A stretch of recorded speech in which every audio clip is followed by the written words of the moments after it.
Bonjour à tous, c'est Jocelyn de S'Adopter Soi et aujourd'hui on va aborder un sujet que j'ai déjà mis en article sur mon blog, les 3 principes d'un adopté. Sans plus attendre, on va passer au point numéro 1. Nous sommes des survivants. Pourquoi je dis ça? Parce qu'un survivant, c'est quelqu'un qui a compris ce qui lui est arrivé et qui maintenant tend vers l'action. Il avance, tout simplement. Alors, pour avancer, il faut justement avoir compris, comme je viens de le dire, ce qui s'est passé auparavant, parce qu'il ne suffit pas de dire action, action, action. Certaines personnes ont besoin de plus d'éléments pour justifier cette action. Donc on va parler de la blessure primitive, être séparé de sa mère de naissance, dans laquelle on a grandi, et puis, je parle des 9 mois intra-utéro, avec laquelle on a découvert le monde.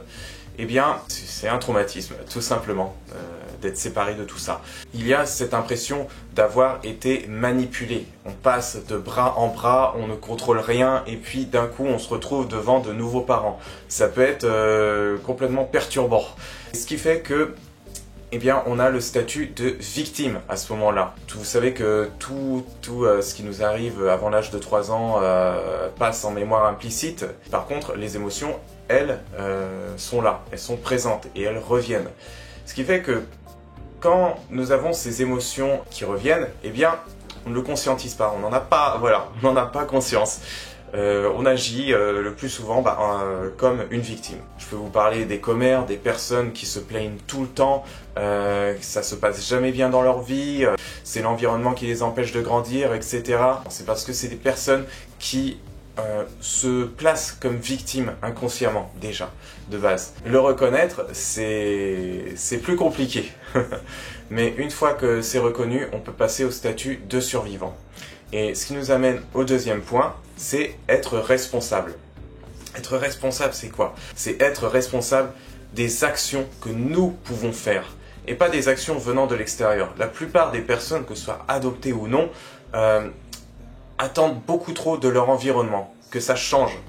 Et c'est du plaisir immédiat. On a envie de prendre nos plaisirs de l'extérieur, mais on ne les génère pas de l'intérieur, nous-mêmes, par des actions, parce que ça demande un effort. Et dans l'effort, il y a fort, comme je le dis. Pouvoir mettre en place des actions et justement en voir les résultats, c'est une satisfaction énorme. C'est de l'expérience en plus. Que cette action ait réussi ou raté, bon, si elle a raté, ce sera pas forcément agréable. Bref, dans la vie, on ne regrette que ce qu'on n'a pas fait, comme le disait Jean-Jacques Cocteau. Jean Cocteau, oui. Troisième et dernier point, nous sommes humains.